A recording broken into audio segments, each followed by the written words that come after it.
사무엘상 17장 50절부터 58절 말씀 마음을 집중하시고 함께 읽어보십니다. 다윗이 같이 물매와 돌로 블레셋 사람을 이기고 그를 쳐 죽였으나 자기 손에는 칼이 없었더라.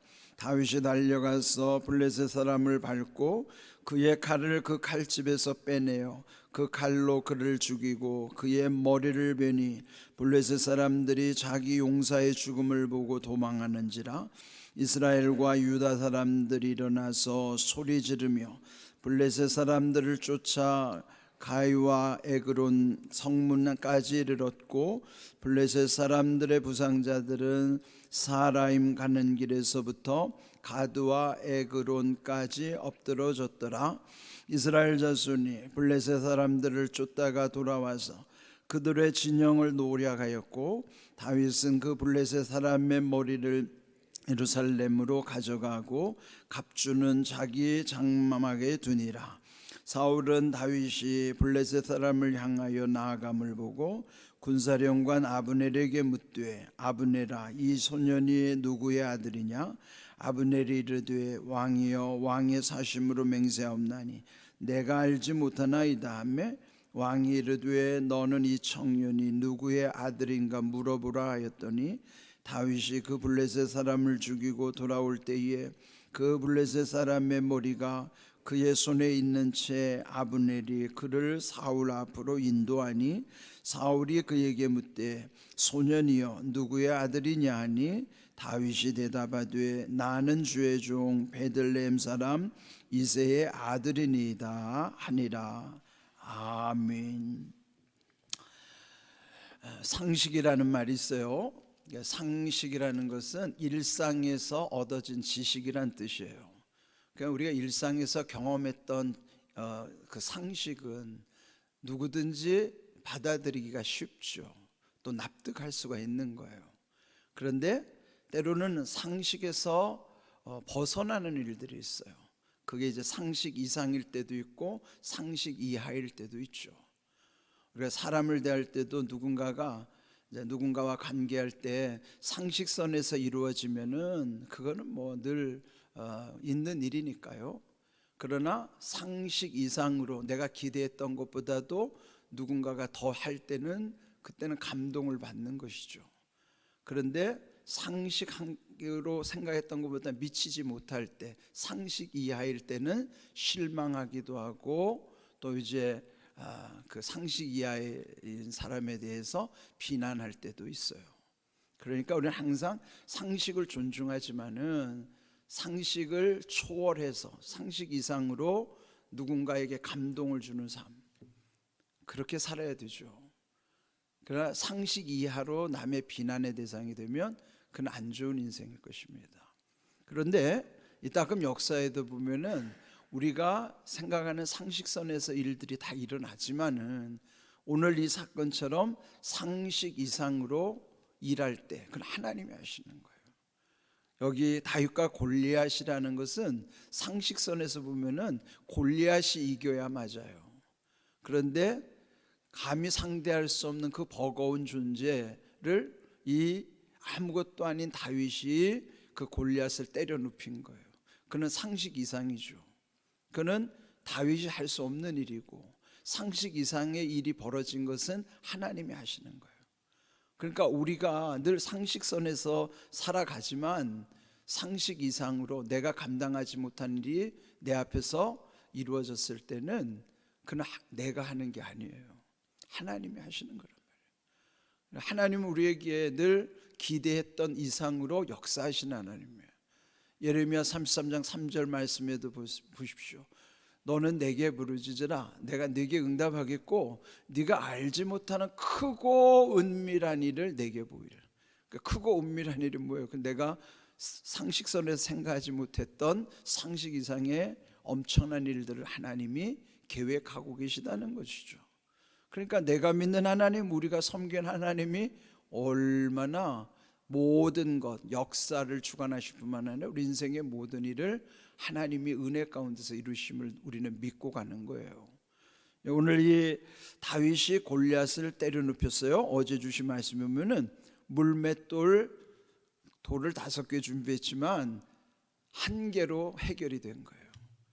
나머지 4개까지 쓸 필요도 없었던 것이죠.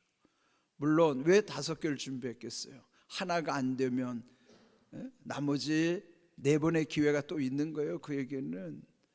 그렇지만은 그 한 방에 그는 꼬꾸라진 거예요. 그런데 50절, 다윗이 이같이 물매와 돌로 블레셋 사람을 이기고 그를 쳐 죽였으니 자기 손에는 칼이 없었더라. 그는 칼을 들고 나간 게 아니에요. 그때 다윗이 아주 쏜살같이 달려가서 블레셋 사람이 이 골리앗을 밟고 그 골리앗의 칼을 그 칼집에서 빼내어 그 골리앗의 칼로 골리앗을 죽이고 골리앗의 머리를 베었다. 하면서 생각해 보세요. 골리앗은 자기 칼에 죽은 거예요. 그 물맷돌에 맞아 꼬꾸라졌지만은 아직 죽지 않았겠죠. 그런데 다윗이 달려가서 그 골리앗이 차고 있던 그 칼을 빼서 결국 골리앗의 목을 벤 거예요. 참 이게 남을 죽이려던 칼에 그 칼에 자기가 죽은 거란 말이에요.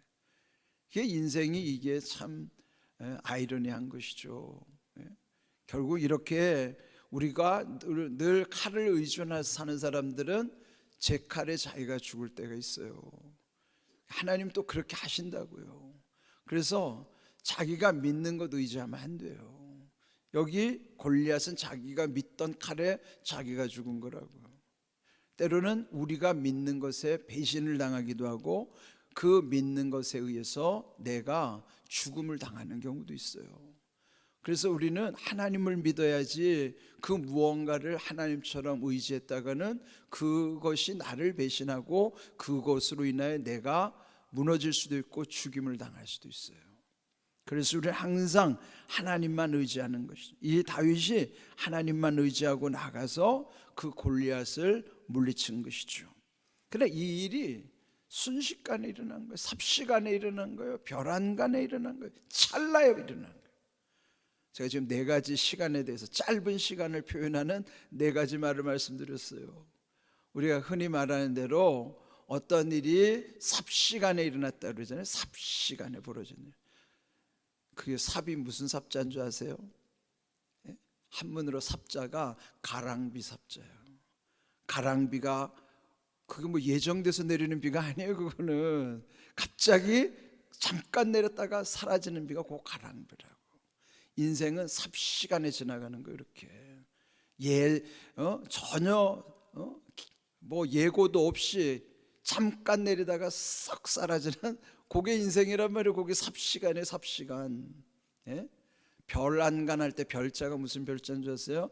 눈을 흘끗 옆에 쳐다보는 그게 별자예요. 그게 별. 그 인생이 별 안간에 뭐가 나타나는가? 그게 뭐예요? 그게 남을 흘끗 쳐다보는 그런 짧은 시간에 모든 게 이루어진다는 거예요. 순식간이라는 말은 순은요 눈 한 번 깜빡하는 게 순이고 식은 숨 한 번 쉬는 게 식이에요.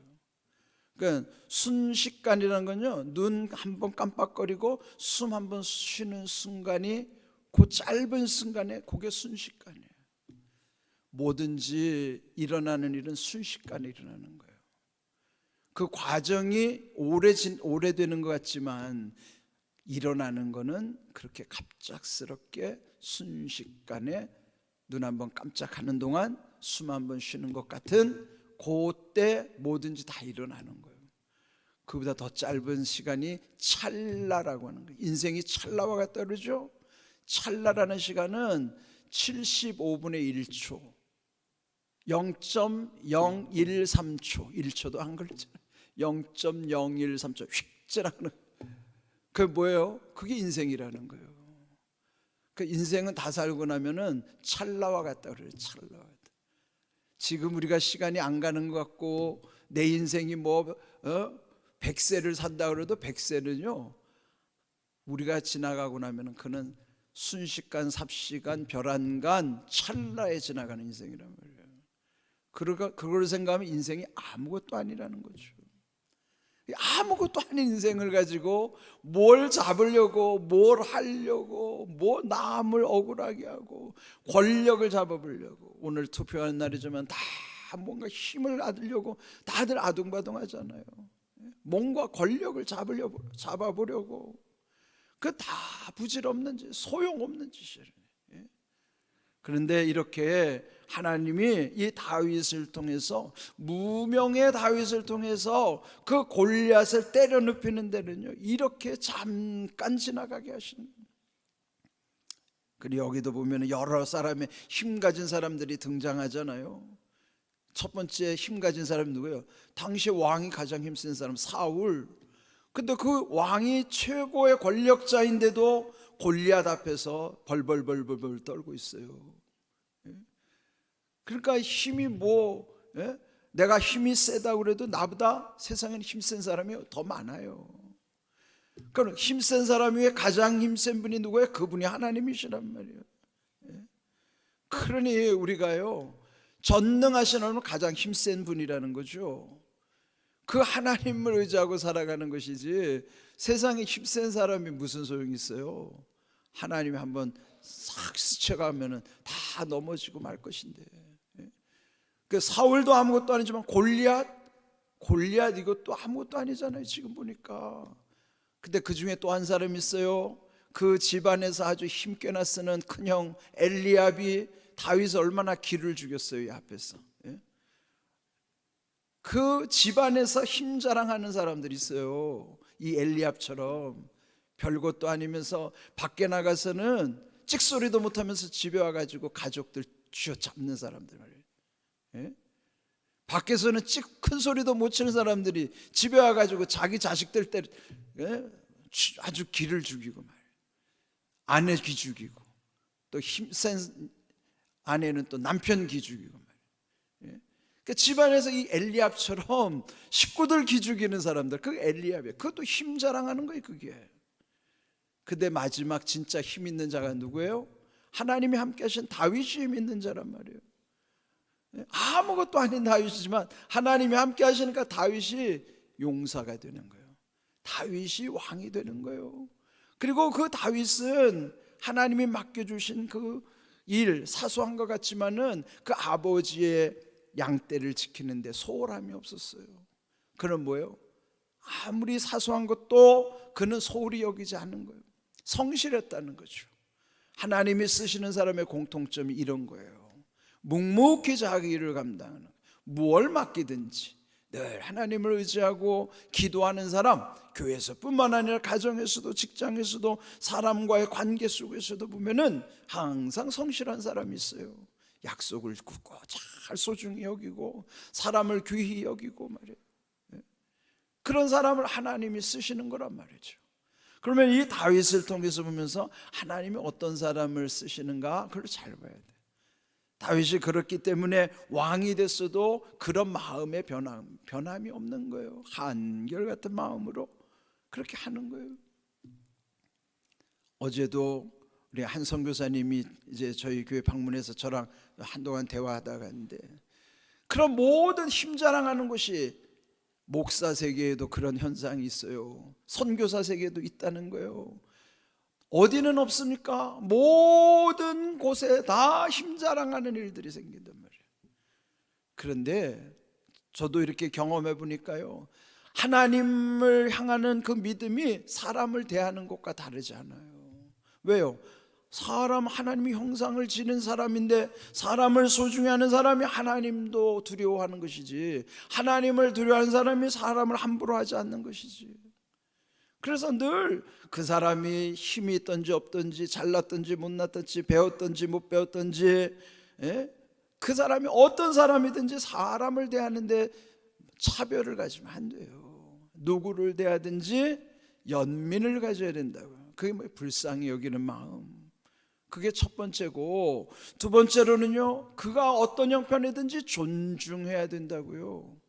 존경하지는 못할지언정 존중해야 된다 말이에요.